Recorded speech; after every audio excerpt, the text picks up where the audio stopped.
Alright, we're gonna bother Dre here. Mm-hmm. Absolutely. Now, do you feel bad about eating fast food? I told y'all being broke is the root of all evil. Now you just realize it, huh? When I say deliver from evil. They say it's killing you. And you know what? You gotta go with the convenience. You know, I'm sure it's just sometimes with the convenience. Who you eating right now? Cause me, right now we got Burger King going on. And all I got is a drink, people. I digress. That's what you doing that. Fast food not good for you. Especially once you start diving into it and you get in your documentaries and you see what's going on with you. Yeah, it gets real quick. Yeah, it gets very real. I mean, you know, they got, like, I don't know, you just search the wide web and you'll see, like, what they do to chickens and stuff like that. Yeah, that's wrong, how they be treating chickens. You know, like, I haven't seen anything on fish. And, you know, so for my defense, I got a fish sandwich. But, so, I haven't seen. And if you got an old granddaddy who fish, you dead wrong too. So, yeah. So, but now that's getting into being straight veganism. Yeah, like, you know. Yes, that's you eating the wrong thing for a moral reason. We talking about, like, it's killing you, like, bad for you. Oh, yeah, absolutely. The calories and everything. Cause I do a lot of salad. I've been switching up on that. I've been doing that a lot lately, you know, just to stay fit for, you know, cause we going to events and, you know, promoting the brand and stuff like that. So I try to stay up, but sometimes, you know, just for the convenience. I mean, that's why it's a monopoly. You know, it's like, in a lot of neighborhoods, you see they're opening up those strip malls, and all of them always have a place to eat. And it's always fast food. And it's always fast food. It's just something that just gets installed, you know, into a community. You know, had you had somewhere good to eat, like, you know, Whole Foods or Hershey or somewhere where you can go get organic stuff. And that shit is not cheap. It's not cheap. And they also make it not cheap. And with that being said, that's why they know that they'll always have a cap on the market, a certain margin of it, because they know that the alternatives that are really good for you aren't cheap. You know? And for like you gonna take a bite of that? I definitely did. It ain't good for you, terrible when it's not cheap.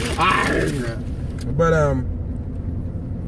Amazon, when they bought Whole Foods.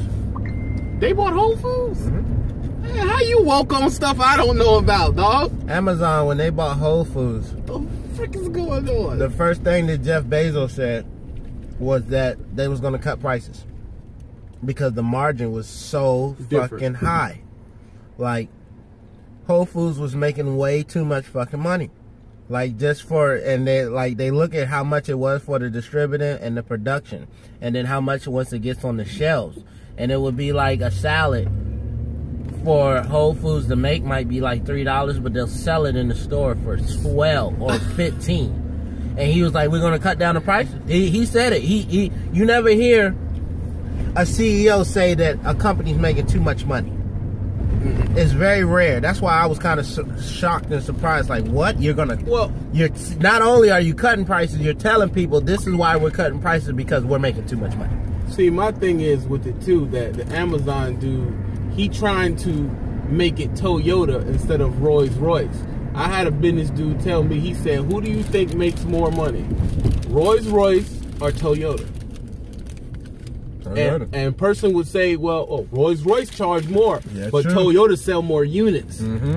Okay? Everybody ain't riding around in Rolls-Royces. But it's two Toyotas in front of us right now. Yep.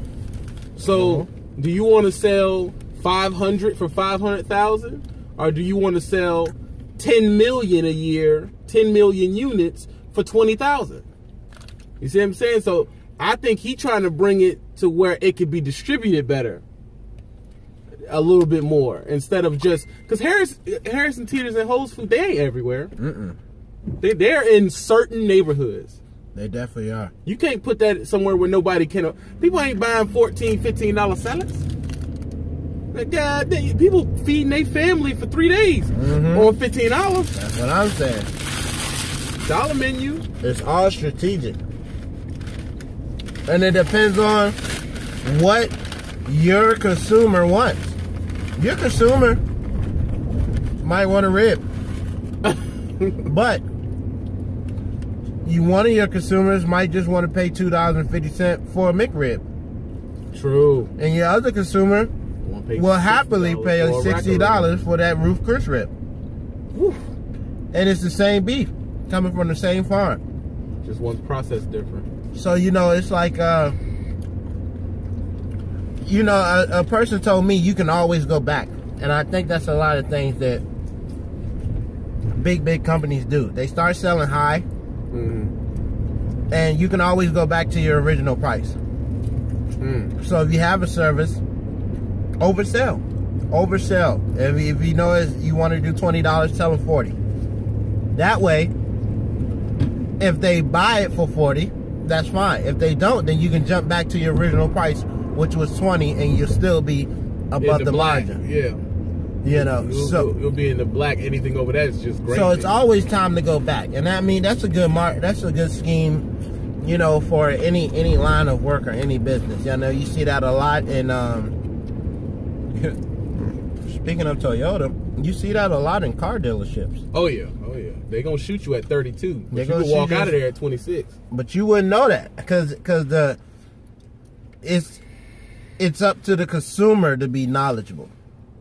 True. So a lot of times you can't blame the company for setting the tone. If you're buying it out your own will, like you buying that, you wanted it.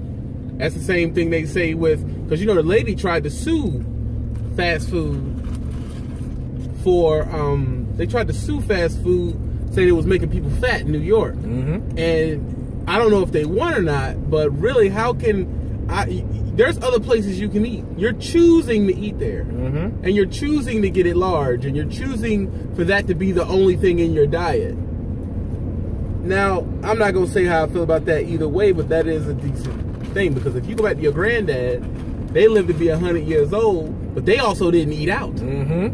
They cooked 98% of their meals. Raised some of it too. Yeah. And you going way back down Louisiana, ain't No, not too much. I have my granddaddy. He used to raise pigs and he sell them to the market.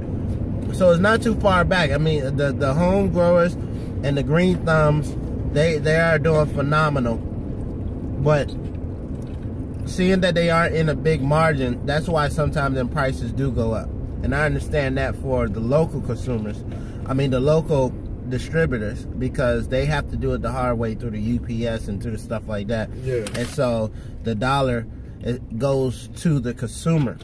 It trickles down the price to the consumer who's buying it, compared to like a big store that's like got retail, and they can just ship out stuff for low prices, and you know, because you know, with the quantity you can get a price on the distribution, you know. So if you only doing like a little bit, you're not gonna get a real break on the distribution on how to get it out there. You know, you got to make it, but somebody's got to get it out there. So, but if you're buying, say, something by like 100,000 units at a time, yeah, they're going to cut you a break on, because you're doing quantity. So they're going to cut you a break on how to distribute it and how to get it out there, which means you can bring your prices down, which is how they start monopolies. You know, a couple groups get together. I can do this, I can do this, I can do this. And we form a group, and just like Bell Atlantic, you know, and then you get Verizon, and then Verizon comes out, and everybody's like, what the fuck's a Verizon? You know, I remember when Verizon first came out, and I was like, what the fuck is a Verizon? I remember when Sprint used to drop the needle. That was a thing back in the day. But you quickly found out exactly what the fuck Verizon was, which is a monster, because it took over all the cell phone towers. You know, yeah, but we're on Verizon right now. Yeah, you know, so it's just it's marketing. It's a lot of team, you know, but at the same time, just like I say, back to Amazon buying Whole Foods, you know, sometimes the margin is just too high. Yeah, and you just have to install in yourself that as a savvy consumer on any type of platform, whether it's just going into an actual brick and mortar like Walmart or Kmart, or online shopping like Groupon or something like that, you just have to install it in yourself to browse. and to look around and to actually, you know, see what's going on, what the going rate for. Me, I like the source. Now, and it's a catch because I like exclusivity. I don't like exclusivity, or however you say that. I like DIY. But that means if the less it's produced, the more I would want it. You know, just the things that are like kind of exclusive. You know, so but with that comes with price. So, like on Small Business Saturdays, I'd rather go to a mom and pop store to get my breakfast with the real cracked eggs that they do and everything like that. To go to a store, if I need something like milk, eggs, juices for the house, I go to like a local store to do that. Anything that I do with the company, I always try to do it within the community. You know, I'm a community shopper, so if there's something that's opening, and you know, or if one of you guys had a business, we'll come and we'll share, you know, whatever you're doing. If it's a cafe, we'll come down there and have a coffee with you and talk. You know, so I'm a community shopper. That's how you get the money to change in the community over and over again. Indeed, you know, but sometimes the big ticket stores are more convenient, and that goes back to the supply and demand, to the actual fast food. Sometimes it's just more convenient, you know. If you're working, it's just convenient, though. Like if you got 30 minutes, you only want to spend about 6 minutes getting your food, eat your food, chill for a second, and you back on the job. You ain't got time to try to get cracked eggs on your 30-minute break. Like that's just you know, that's why fast food is so effective, because the amount you have to work. Back in the day, people worked agrarian. They were, you know, your dad owned a farm and everybody worked on the farm and you ate off of the farm. There was no, I mean, fast food wouldn't even have been able to exist. But there's no one's doing it like that no more with the advent of machines. So now you got one machine that can seed and do whatever 36 lanes at a time. You don't need sharecroppers. And that drops the prices because they're not paying. Yeah, they're not paying out. They're just paying for the machine and the fuel to run it. And machines like that. Also, and I hate to burst a couple of people's bubbles, man, but to tell you the truth, I always used to, when I first started out with doing music, you do all these networking seminars and stuff, and you see all these businesses. And, you know, they always want to get you into a certain color demographic to purchase things and stuff like that. So they say, but, you know, support your black businesses. Well, if I go somewhere and I'm getting customer service and it's a big ticket, but I do come and support your business, and you got, like, you know, it's unorganized, you know, the service is kind of, you know, stuff like that, you know, the waiters are cussing people out and stuff like that, then we won't support that, you know. So are you saying that that's what happens with black establishments? No, I'm not saying. I'm saying with any color. I don't try. I know a lot of people say, look, I did this and that. Then they say I supported black businesses, and they just want that accolade, and they put it on broadcast, you know, to say, look, I supported a black business. I was doing my deed for, you know, our people and stuff like that. But, you know what I'm saying, I don't do that. I don't do color support. Like I said, I support a whole community and a whole. So when people say support a black business, I'm like, it don't really matter who make the burger. You know, if it's good people and they're local and, you know, they're doing it for a good cause, they might be a nonprofit.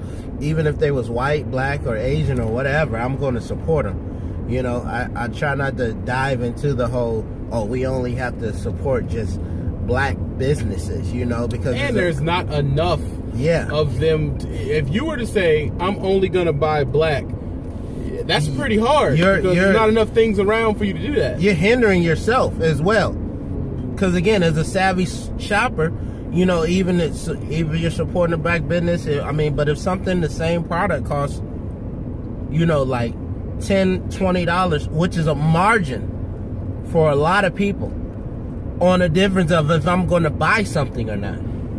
I mean, you know, like a meal for the family at $10 or a meal for the family at $20. That's a margin for people. I mean, that $10 will make a difference. Like, if you're budgeting, saying if you're budgeting, yeah, $15 a day, and that means that if you're eating 3 times a day, you're only eating $5 a meal. Yeah, that's a margin. You go somewhere, and this place is going to run you about $12 there to eat once. That's your whole budget. But McDonald's, you can go in there for $4.50. You're about 4 sandwiches. Yeah, so it's one of them situations, man. It's a rough deal, man. It's a very murky subject to be on, but I mean, at the same time, we put our 2 cents into it. This is TB and Dre talking, and it is what it is.